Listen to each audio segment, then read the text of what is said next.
This meeting is being recorded. Hi, everybody. Thank you for joining me today.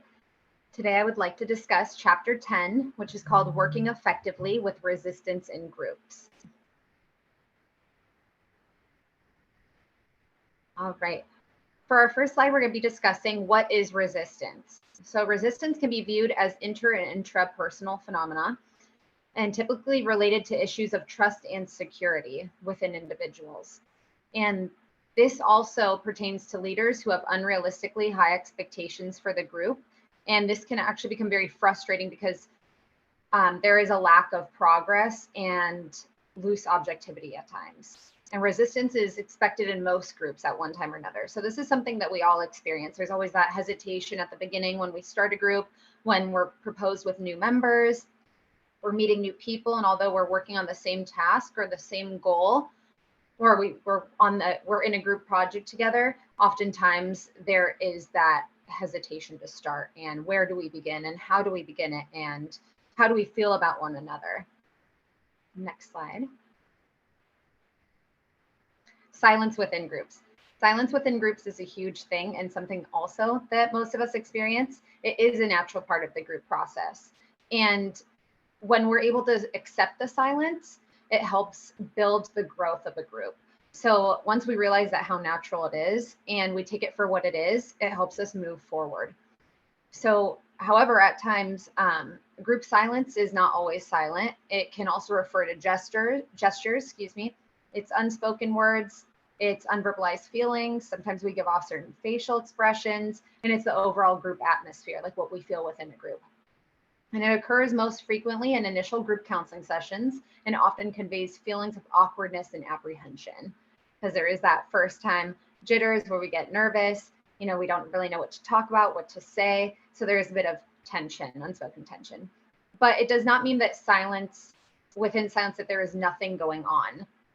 It can be used as well for thoughtful resolution of conflict, gaining insights, listening to one another, group dilemmas, recognizing ideational relationships, and so on. Next slide. And so here's some other group factors that we experience. So although we had mentioned silence in our previous slides, we see that it is beneficial, and it also has the power to propose questions such as, what does silence mean to the group? Am I uncomfortable with the silence? Is the group uncomfortable with the silence? And what nonverbal behaviors are present? So sometimes silence gives us an opportunity to reflect on how we feel about ourselves or how we feel about our group as a whole. And another group factor that we face is subgroups. So this is when you're a group as a whole, let's say it's 6 of you, but then a few others start to split off and form closer and smaller connections. So you're becoming close maybe with 1 or 2 individuals within the group, and other members are doing the same. So sometimes you are able to, have a good cohesive group as a whole, but sometimes those subgroups tend to split off as well. And power struggles. Power struggles is when members will jockey for a position and a recognizable spot in the pecking order. So we see what is considered as natural and usually quickly resolved. And power is shared and the group remains flexible. And growth and cohesiveness are impossible if competition arises, because that need for power of wanting to be first or do better, or, I want to be the leader, I want to do this. So we tend to fall in a certain order at times when getting into groups, but there can be issues within. And a few more issues that we are proposed with when meeting with groups and being in a group. The first one is control of others. So this is when the group leader encounters various individual member styles and resistances, and it can be assumed that the issues are related to need of control.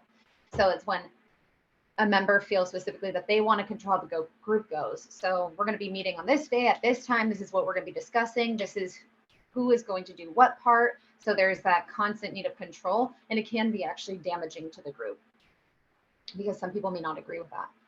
Another one that we are proposed with is avoidance. So this is the person who struggles with making a commitment, and they choose to be isolated and aren't able to carry their weight within a group.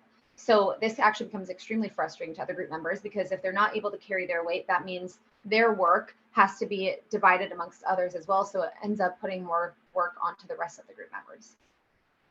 And we also have dependency. This is the harmonizer, who is the individual that glosses over conflict and likes to change the subject. And then also the coordinator, who is quite active within group responsibilities and tasks. They want to coordinate and they want to be able to decide who does what and how the functioning of the group should go. Then we have the individual who is the humorous one. So the humor provides tension release.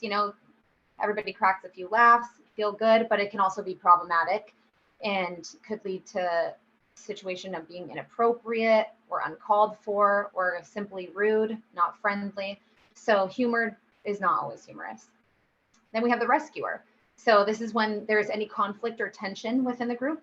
The rescuer will save the person that is in the hot seat. So somebody who is, being put right on the spot, being put on blast, and then the rescuer feels the need to step in and save the day. And a few more potential issues within groups. There is the poor me individual. So this is the one who is accustomed to staying in self-pity, who is helpless, and they feel that, oh, well, this is going on right now. Oh, well, I can't do it because of this, or there's constantly like a reason or an excuse as to why they can't do something, and they want others to feel bad for them, and they, trying to have a certain image that, as to why they can or can't contribute the way that the rest of the group members are. Then we have the monopolizer. So this is when some group members tend to over participate. And this can be an issue in the aspect of work not getting done. And they want to take up any available space within the group time. So maybe they feel the need to keep discussing issues or discussing matters, or maybe it's not even related to the group and the work. And they want to just keep on, oversharing and over participate. And it's really distracting the others from getting the work that they need to get done. Then we have our intellectualizers. And these are the individuals who attempt to assist the group via advice giving. So although helpful, at times it only addresses part of the problem, and it can also be addressed too quickly. So maybe the intellectualizers, they step in when it is unneeded and unnecessary, and they're too quick to have something to say. And another issue that we were proposed with is the attacker. So this is the one who is quite difficult at times and almost always stimulates and energizes the group. So it's something constantly fueling within. And they try to help other members to get in touch with their own feelings about conflict. So they feel the need to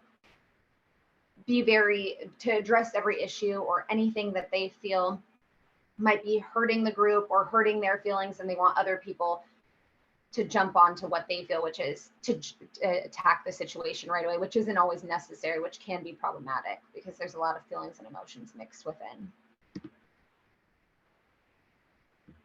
So some necessary tips and tools when being in groups and dealing with group work and other individuals and people we don't know once we pass silence and all.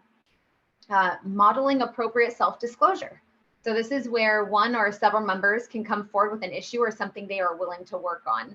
So if it's your first time getting in a group with a few individuals, maybe it's 3, 4, it could be 10, 15. And when somebody makes a simple statement as, I'm really nervous for this. Like this is kind of frightening to me. Like I feel butterflies in my stomach. And that's actually a great thing, because once that is addressed, usually the person next to them will be like, me too. Or I feel the same, or, oh, I can totally relate.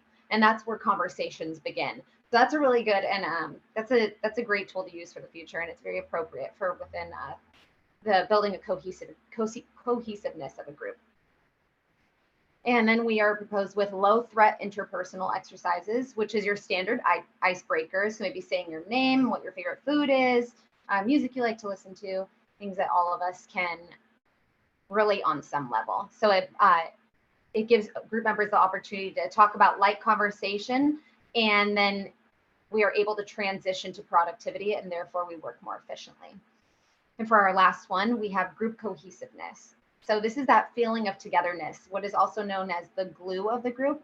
And most of us, we experience it. And we have that opportunity and pleasure to experience that, of how together a group really can be. And once we've surpassed all those obstacles, and we don't experience too much silence, even though silence is a great thing.